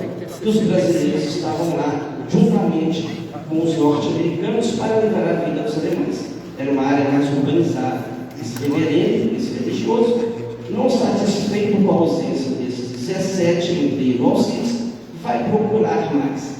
Então foi que viu de longe, tipo uma silhueta de um corpo. Foi, procurou, esse é um negócio meio difícil, né? Um morro, naquele documentário que eu falei antes, eles falam realmente eles estavam no pé do Monte Castelo, né? Eles não sabiam para onde correr, né? Então, eles estavam em um lugar de difícil acesso, sim. A neve estava no joelho, dependendo da época, viu as silhuetas e começou a cavar, e encontrou nessa grota os 17. Temos também um comentário da construção, que vive o exército há décadas, a seguinte informação operacional. Após o degelo das neves do inverno, os corpos dos 17 de Abetaia foram encontrados numa formação de semicírculo, meia-lua, uma posição de defesa de sua base. Uma coisa certa, seus corpos só foram encontrados após o degelo do inverno. E na história, às vezes existem mais de um ângulo, mais de uma verdade. Aqui temos duas versões para o resgate dos corpos, a do professor Alessandro e a do capitão Assunção. Bem, na verdade, não importa a posição em que esses homens foram encontrados, mas sim que foram encontrados, finalmente encontrados e resgatados. Só assim puderam ser reverenciados pelos brasileiros, especialmente pelos parentes e amigos, homens novos que tiveram aprendizado de vida adulta da forma mais amarga possível. Se aqui estivesse, veriam quando são amados e respeitados. Por isso, estamos aqui hoje falando sobre um deles, o Alcides, para que o exemplo de sua vida, especialmente de sua morte, não se repita. A seguir, no slide 12, podemos ver um breve histórico da sua ficha de baixa quando ocorreu seu sepultamento no cemitério militar brasileiro de História, cemitério Votivo. Então, a gente tem essa ficha dele aí, né? Inclusive nessa ficha, fala-se sobre recompensas, a medalha de campanha e sangue do Brasil e a cruz de combate da segunda classe, que veremos no capítulo do Alcides, homenagens póstumas. Aqui é importante notar que as irmãs de Alcides já constam nesse documento de baixa como as beneficiadas de sua morte em combate, prática comum e respeitosa do Exército. Alcides não deixou herdeiros diretos, e a exemplo de outros expedicionários, porém, deixou seu lar para não mais voltar. Inclusive consta a doação de um imóvel para a irmã solteira. Essa foi uma das formas de tentar abrandar, se é que podemos dizer assim, os corações e mente das famílias que perderam um ente querido em terras tão distantes. Então, esse slide aí já cita, inclusive, né, a dona Yolanda da solteira, que acaba recebendo um apartamento em Barbacena. No quadro, Alcides, homenagens póstumas, nós temos aí o diploma do slide 14, que é a medalha de campanha, e o diploma de sangue do Brasil, o slide 15.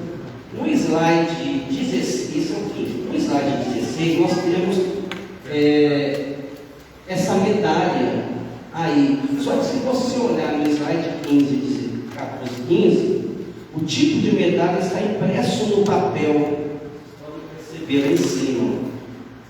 Então, esse da 16, com certeza, foi uma outra homenagem ao Alcides, né? Os diplomas diz sobre a medalha. Pode ser que essa medalha existiu, mas nós não tivemos acesso a ela, né? Mas nós temos o diploma dele, né?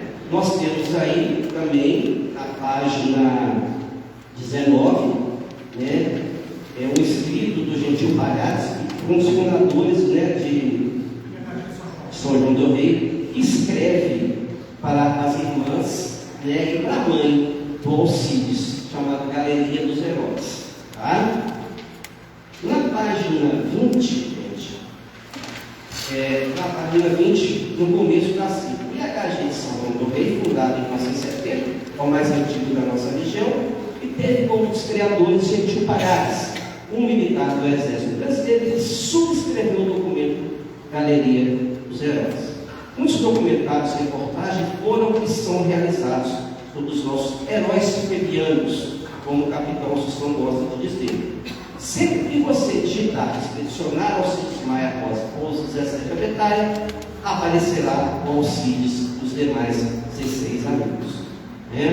No slide 18, nós temos a Polianteia do Expedicionário, é uma revista que estava sendo preparada para uma certa urgência. A revista pede uma foto do bravo Alcides e um breve dados biográficos dele para impressão na revista. Então são homenagens que passam com as décadas, É importante, a gente manter esse tipo de história viva, primeiro para não se repetir, esse tipo de tragédia, e honrar essas pessoas. Eu falo, uma pequena chamada de uma defile, o nosso herói aqui não usa capa, usou o uniforme dele por ele.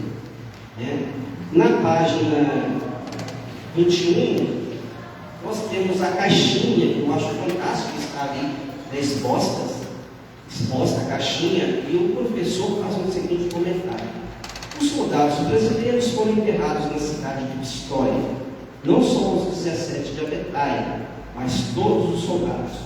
Todos que morreram foram enterrados no cemitério gotivo militar brasileiro de Pistoia. O Alcides foi enterrado na quadra B, na fileira 1, na sepultura 1. Talvez por causa do nome, começaram com a letra A, e foi um dos primeiros a serem enterrados. O que essa caixinha representa?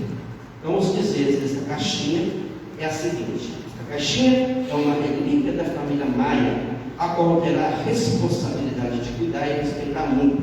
É uma homenagem do Alcides Rosa para a família. Então, é uma forma que o Alcides está presente nessa família, de Dona Araci e dos demais parentes que aqui estão. Foi encontrado os restos mortais do Alcides Maia Rosa lá no cemitério de Pistoia. Na década de 60, foram trasladados os restos mortais para o Brasil. Ou seja, o governo brasileiro foi na Itália e desenterrou todos os soldados e fez o traslado e colocou no Rio de Janeiro. Nós fomos lá. Dona Araci foi, a família foi prestada uma homenagem ao Alcides. Eu creio que foi em 2022. Essa caixinha não é só representativa, ela tem coisas dentro dela, só que nunca foi aberta, sinal de respeito. Aí a gente vê, no slide 20, Dona Araci, professora Luciana, Dona Maura, e alguns que estão aqui presentes, visitando esse museu, aqui no caso o cemitério, esse monumento, no Rio de Janeiro. Inclusive tem dobradinha a bandeira, que é aquela bandeira que está esfaldada ali na mesa. Esse é o slide 20. Fodirinha, nas páginas 216 e 217, no livro 3, capítulo 7, Lembranças Perenes. Também comenta quando esteve no Rio de Janeiro. Não temos uma foto para apresentar, mas o relato minucioso nos transporta para aquele momento de sua visita. Como Dona Araci, a Vodirinha foi acompanhada por parentes, dividindo assim toda a emoção por estar aqui. E ela faz um resumo da visita dela. Após descermos do segundo ônibus, caminhamos alguns metros até o Museu da Força Expedicionária Brasileira. O lugar abrigava as lembranças materiais dos homens e das mulheres que foram à Segunda Guerra Mundial e nela lutaram inefravelmente de 1943 a 45. Ao entrar, o guia nos conduziu a uma das extremidades do ambiente, que ele contou haver algo que nos traria com emoção. E é claro que não deduziu isso por si mesmo. Sidoca, quem é Sidoca, Marcos? Sidoca e eu contamos logo na portaria sobre o nosso primo que foi à guerra e não retornou. Enquanto caminhávamos lentamente, observei de perto as mesas centrais, todas de tamanho pequeno, carregando cada qual uma única arma de revólveres e metralhadoras. Apresentavam-se conservadas como se sua fabricação datasse de poucos dias.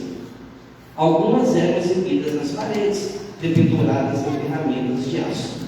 Nas mesmas paredes, conforme andávamos, de um lado víamos os capacetes bege ou de tons esverdeados, de outro, medalhas insígnias, ora dos próprios brasileiros, ora tiradas dos inimigos. Isso eu achei muito interessante. Como contou o guia, 2 ou 3 bancadas expunham pertences dos soldados, como luvas, polvos, pingentes, óculos e bússolas. Em outra, entretanto, não havia nada retirado da guerra em si, somente ostentavam réplicas em miniatura dos caminhões, dos veículos e de artefatos usados nos acampamentos. Enfim, chegamos em nosso destino, numa estante enorme que não podia ser tocada e nem ser alvo de fotografias, guardavam-se urnas cheias de detalhes, de ornamentos, sem nenhum sinal de poeira na parte externa. Depositaram nelas há muito tempo as cinzas dos soldados que perderam suas vidas. Embaixo de cada urna, na parte frontal das prateleiras, os nomes em destaque dos soldados identificavam cada objeto. De subir que podíamos levar o tempo que quiséssemos, procurando o nosso familiar em meio a tantos outros que lá se encontravam eternizados. Passados uns 4 minutos, deparei com o nome de Alcides Maia Rosa, sobre uma urna azul escura, em formato oval, grampeada com detalhes artesanais que traçavam um tênue desenho em linhas parabólicas. Coberta de emoção, fiquei a admirar a urna e a lembrar do meu glorioso primo, pensando em que desventuras ele se metera naquela maldita guerra. Antes de irmos embora, fomos guiados até a sala que se mostravam os trajes militares em cor verde oliva. Vimos ao redor as cintas, os acessórios, os coturnos e mais algumas armas. Foi lá que eu soube, que eu isso aqui achei muito interessante, foi lá que eu soube que além dos destemidos guerreiros, fizeram parte da febre algumas guerreiras. Havia lá um uniforme que elas usavam enquanto enfermeiras, e a gente não leva em consideração, né, a participação das mulheres. Né? Como revelou o guia, andavam junto com o exército, ajudando os soldados nos momentos mais dolorosos. O slide 21 refere-se à bandeira que vimos anteriormente, que está ali desfraldada. Agora desfraldada, o símbolo máximo de nossa pátria nos mostra em seu lado esquerdo, né? Um pedacinho de pano ali, e o professor diz o seguinte: nessa bandeira está escrito aqui tudo sobre o jazigo do Alcides, quando foi trasladado da Itália para cá.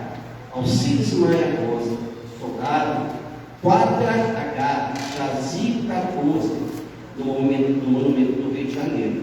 O Exército Brasileiro entregou para a família essa bandeira. Só me tira uma dúvida, se essa bandeira na hora da visita ela foi ofertada a vocês? Não. Foi quando entregaram. Ok?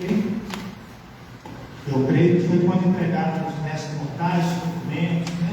Tem 2 cruzes ali também que vieram junto com, né, a família. É o tamanho do ônibus.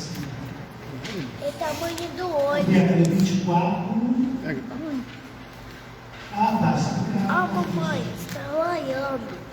Porque houve uma diferença do slide aqui na hora de informação. Acho que está tudo bem.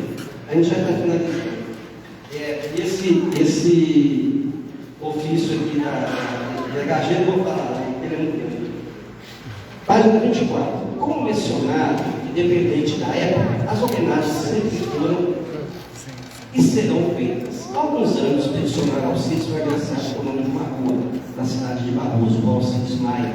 Eu passei tanto por essa rua, eu não sabia, né, da pesquisa que eu descobri, o professor me mandou que essa é a rua Alcides Maia, né, que é perto ali do cemitério. Com o intuito de reafirmar historicamente o respeito ao herói, o Instituto Histórico Geográfico do Barroso protocolou um pedido na Câmara Municipal solicitando a mudança do nome ao Alcides Maia para a rua Expedicionária Alcides Maia. Porque a gente tem a prescrição aí, né, do ofício. Atualmente, Atualmente, está sendo construído um memorial intitulado Praça da Bandeira, onde serão homenageados os pracinhas da cidade de Barroso e, mais particularmente, o expedicionário Alcides Maia Rosa. Para quem passa ali no bar do meio, vocês podem reparar que tem uma obra sendo construída lá.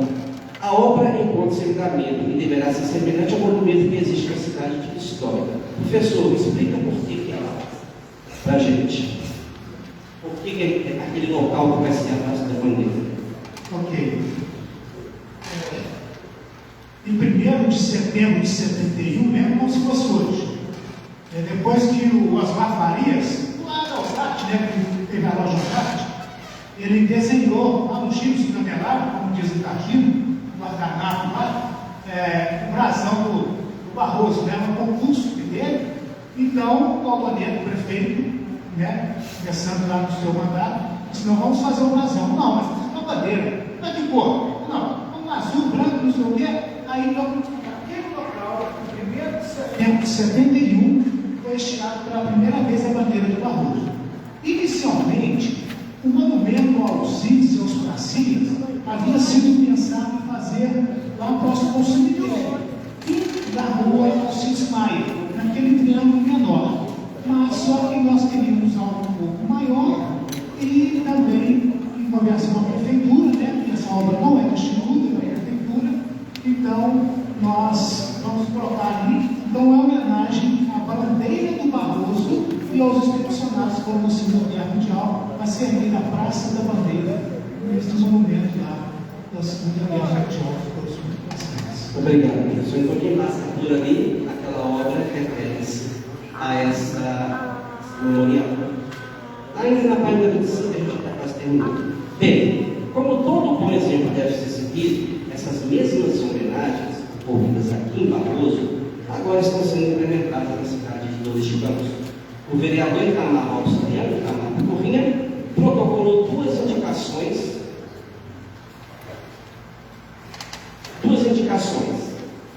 uma para a criação da rua expedicionária Alcides Maia Rosa, e a outra para a construção também do memorial na Corrinha. Os expedicionários da cidade de Barroso têm o Alcides como inspiração. Não digo que sejam homenagens tardias, mas sim que são homenagens de consciência. Consciência da importância de Alcides Maia Rosa e dos demais pracinhas forenses. Então a gente tem aí as duas indicações, que já estão protocoladas, inclusive quando na segunda-feira que isso foi protocolado, o vereador nos chamou IHG, nós vamos lá contar um pouquinho da história do Alcides para os vereadores. Nesse slide 25 aí, o professor depois me corrige os nomes. O casal João Marteleto Alarcon e Geise ou Geisa. Não é Geisa, Maria Graçano, Marteleto visitando o cemitério Botico Militar e tiveram o carinho de tirar uma foto da lápide onde está o nome do Alcides. Recompensas. Passados todos os transtornos com os acontecimentos, restou a família do expedicionário Alcides Maia Rosa obter um pouco de conforto. Esse conforto, se posso chamar assim, veio na forma de uma compensação financeira, especialmente para as mulheres de sua família, as irmãs. Sobre isso, Dona Maura Maia e o professor Alessandro comento. A Yolanda, por ser solteira, foi agraciada com um apartamento pelo Exército. Ela conseguiu esse apartamento pelo Exército como se fosse uma indenização. E esse apartamento foi oficializado e entregue para ela em 31 de agosto de 1973. O soldo do Alcides foi dividido para todas as irmãs. E no caso da minha tia solteira, além do soldo, ela recebeu um apartamento.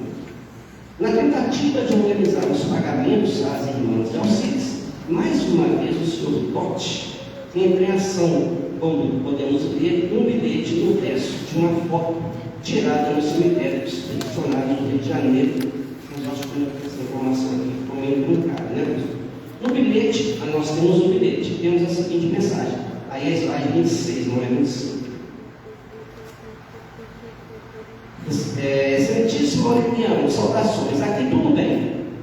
Estimo e com os seus o mesmo também aconteça. Passei no 40º, dessa região, 40ª região militar em Juiz de Fora, para cuidar do seu caso. O que me disse o encarregado de pagamento, o tenente Ari, estava aguardando somente os documentos das testemunhas, provando que as meninas não eram casadas, para o devido andamento do processo. Sem mais, aceite um forte abraço, Totti. Então, nesse documento aqui, que já foi apresentado lá na frente, já consta ali algumas informações. Número 6, já finalizando na última página. Alcides dupla cidadania. Como a gente brinca, né? Então eu pesquisei 2 fichas técnicas. A primeira cita Alcides como nascido em Barroso. E a segunda ficha técnica cita Alcides nascido em Lourdes de Campos. Então, professor, a gente não precisa brigar por causa disso não. Tá bom? E finalizando, imortalidade. Gostaria de terminar esse elogio citando o sentimento de Rodilinha, resumindo a vida e a morte de Alcides numa única palavra: imortalidade. Fico imaginando o que essas pessoas suportaram e como suas memórias se perderam. Talvez fosse isso o que mais me marcou naquele museu. Saber que, agora, o pouco que restou das lembranças de Alcides, bem como de tantos outros que lutavam ao seu lado, estava comigo, guardado lá no fundo, arrefecido, até que chegasse a hora de exteriorizar tudo numas folhas de papel. Assim tal como o museu leva essa memória à imortalidade. Muito obrigado a todos.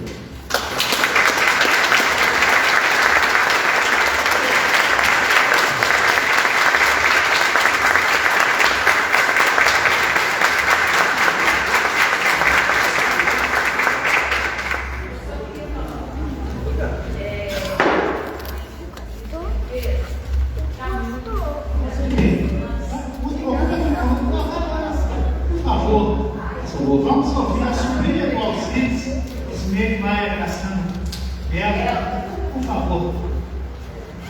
Boa tarde a todos. Só queria fazer um depoimento, porque infelizmente a gente passou por muitas situações difíceis na vida, né? E o meu tio ajudou a gente a viver essa etapa difícil, porque, como ele disse, a minha mãe também foi uma das que recebeu um pagamento, né? Ela recebeu esse pagamento até o dia que ela faleceu, e esse dinheiro foi, assim, nos ajudou a sobreviver, eu e minhas 2 irmãs. E nós passamos, assim, um período difícil. Então, assim, além de tudo, dele ter sido um herói, né, brasileiro, para nós ele foi um subsidiador da nossa família. Então, muito obrigada.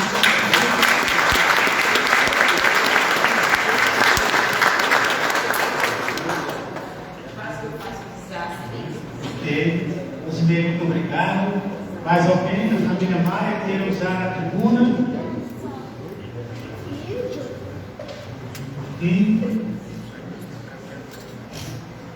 Diga, professor, o senhor, da família, tem chorado. Não, mas eu vou complementar a parte técnica. Em Barroso nós temos a rua Alcides Maia, né? Então, conforme o Beto falou, através de ofício, nós solicitamos à Câmara Municipal para que altere o nome da rua para a Rua Expedicionária Alcides Maia. E lá em São Paulo, no Jardim William, falou? Tem Alcides Maia Rosa. Então, tanto em São Paulo quanto no Rio de Janeiro, o nome do Alcides está gravado lá nas coisas. Muito obrigado aí pela participação. Muito bom. Luciano, tribuna é sua. Não, professor, não é necessário a tribuna, não. Queridos, boa tarde. Eu falo como entusiasta do assunto. O professor Alessandro é um querido amigo. E professor Beto, quero aqui, como imprensa, mas como entusiasta, parabenizar por esse material. É algo que nos deixa muito contentes. E poder hoje, 82 anos depois do embarque e do falecimento do Alcides Maia, a gente poder ver essa homenagem dos familiares, mas também dos barrosenses e dorenses, isso é muito importante. Eu falo que desde 2022 nós temos prestado homenagens ao Alcides Maia Rosa, o professor Alessandro já por várias vezes, inclusive áudios, né, professor? Nós temos colocado isso. E Barroso precisa, Itamar, Barroso e Douros de Campos precisa conhecer a história desses heróis. Hoje, eu quero dar um exemplo bem rápido. Os Estados Unidos completam 250 anos de independência. É um país que o civismo é muito valorizado, os seus heróis, os seus veteranos são reverenciados, são lembrados. E os heróis brasileiros?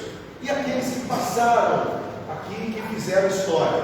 A família lembra, mas será que as crianças lembram? Será que... Então hoje a gente tem, professor Beto, esse material, pequenas fotos, professor Alessandro por anos, palestras em escolas, hoje a gente poder usar a mídia, tem colocado um pouquinho dessa história. E a gente poder ter a Alcides Maia, né, que é uma rua que todo mundo passa, mas ninguém sabia quem era Alcides Maia.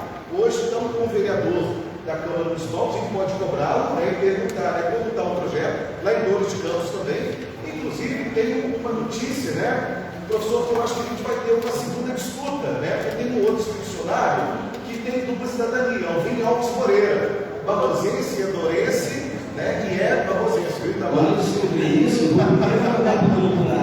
Professor, vamos inverter? Nós temos Alcides, agora eu vou te dar o Alvini. A gente prefere ficar com os dois, né? A gente também. Eu merecendo tipo o Alvini, ele foi o único que não era do 11º regimento. Sim. Capitão Assunção me falou isso. Ele foi, e não saiu de boas. Então, eu quero dar os parabéns. E como é bom, professor Alessandro, eu estar em todos no Instituto Histórico, a gente fez uma tarde de sábado, 3 da tarde, até eu estar com o você vai? Falei, não vou, eu não consigo ir, mas consegui vir. E faço questão de usar a palavra para te parabenizar, professor. É muito solene, né? Professor Beto, professor Alessandro e a família do Alcides Maia. Vocês saibam que, falando até pela Rádio Liberdade, nós nos sentimos muito honrados com o legado do Alcides Maia.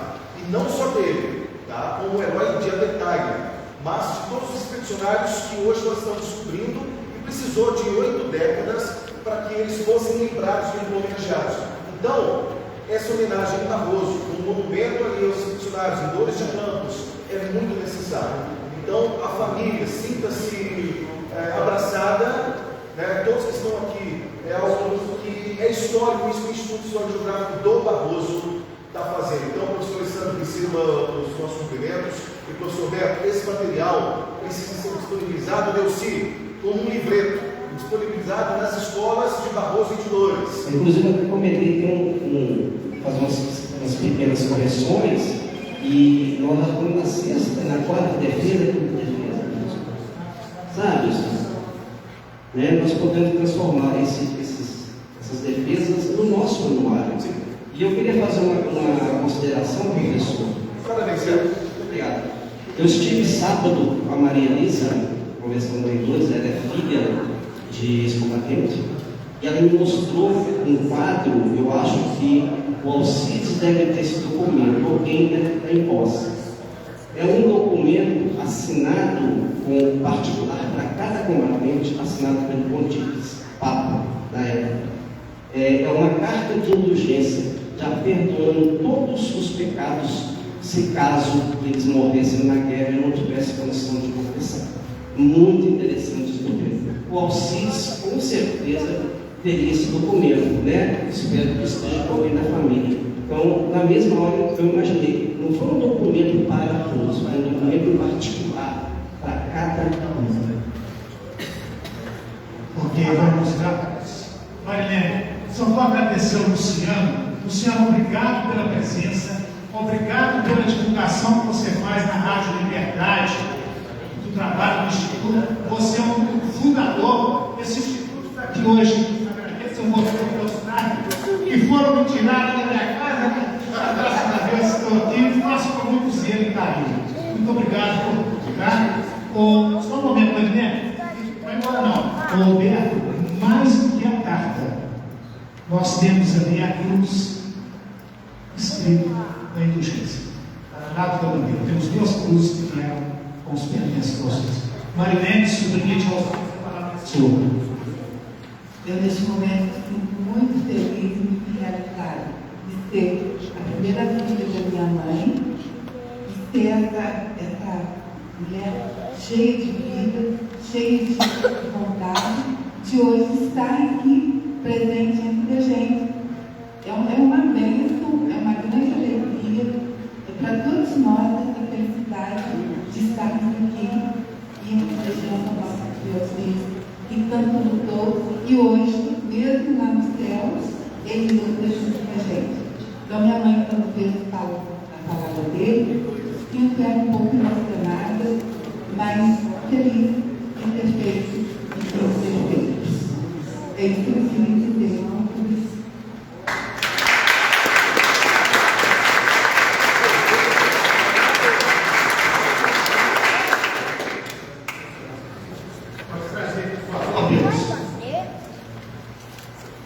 Nós temos ali alguns outros objetos, né?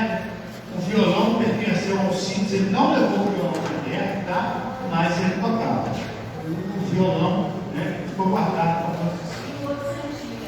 E tem um santinho que ela colocou.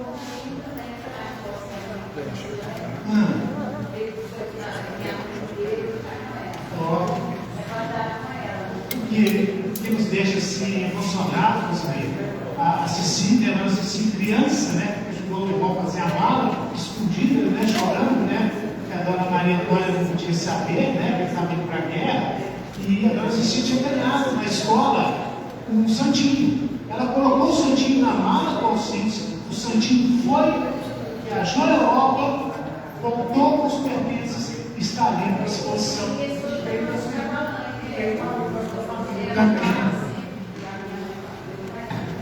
Sim, é a memória que nós temos. Muito bom. E aqui então a cruz, provavelmente do Vaticano, né? Está escrito aqui, Indulgência de Jerusalém. Está em exposição. Mas alguém queira fazer o uso da palavra? Os vereadores, ex-vereadores, José Menininho. Quer falar, José? Venha cá, a tribuna é sua. Eu queria fazer um agradecimento também à presidente Rafael Adriana, Adriana, que chegou aqui agora. Estou vendo você, aqui não vi você chegando. Não, eu sei, porque eu não tenho tempo de te agradecer.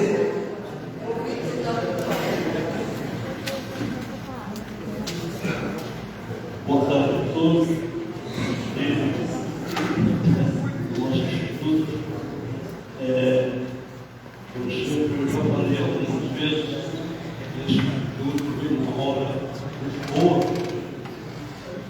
e muito importante para essas homenagens aos nossos antepassados, às pessoas que representam o nosso município, no caso do nosso Ismael, que também é retornense, né, mas viveu em Barroso.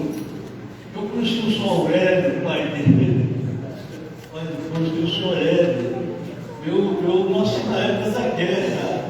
A guerra começou no dia 5 de setembro de 1939, segundo eu li. Eu nasci no dia 19 de setembro de 1939. Quer dizer, então sou da época da guerra. Aqui eles estão aqui no Brasil, no norte é Pica Peloso. O norte era Tica Miaíco, né? Isso era das filhas do norte, era dentro do Brito. Damos parabéns ao companheiros do Instituto Histórico de Barroso. Eu queria dizer para o presidente que essa bandeira, esse coração da bandeira, eu fui um dos que escolhi na época. Eu me lembro que era eu, Paulo Terra, não sei se, e não sei se esqueci as outras pessoas. Na realidade, foi o rapaz da clínica lá que fez, e ele fez um coração. Depois, posteriormente, foi colocado em cima da cidade, da cidade. E talvez nós tenhamos, na minha época, o prefeito e a Câmara também, tenha passado de prestar uma homenagem ao Alcides Maia, nós prestamos uma homenagem a muitas pessoas. Eu criei medalha no Conde da Costa Roqueira, né? Eu fiz criamos aqui a primeira Câmara Municipal de Barroso, fizemos uma homenagem aqui ao Basílio Magalhães, né? E parece que não foi serviço que foi feito também, tá? Mas é muito importante, eu parabenizo aí, nós temos aí uma pessoa da família, meu filho, graças a Deus, pessoal do Alcides Maia, irmão do Alcides Maia. Então, parabéns a vocês, apenas isso que eu queria falar, eu me chamou para falar, né? Muito obrigado, parabéns, e que tenha-se outras homenagens aí. Vamos falar.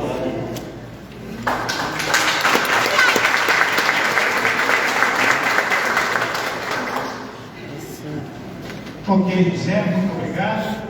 Então, vamos encerrar os nossos trabalhos. Raquel, capaz de assumir seu posto, tomando as providências. Ok? Então, muito obrigado a todos pela presença. O nosso Instituto se reúne todo primeiro sábado do mês. A nossa próxima reunião será 1º de agosto. Aí vai ser na sala de governança da Prefeitura. Hoje, como iremos receber um número maior de pessoas, tem necessidade de projeção, nós nos reunimos aqui. Eu queria que ficasse de pé, por favor, os membros do Instituto. O Arthur tem que mostrar que os membros, sim, vamos ver o Instituto aí. Jairinho. Então, esses são os membros do Aparecida. Muito obrigado pela testemunha. Então, esses são os membros do nosso Instituto Histórico e Geográfico de Barroso. Tá? A salva de palmas.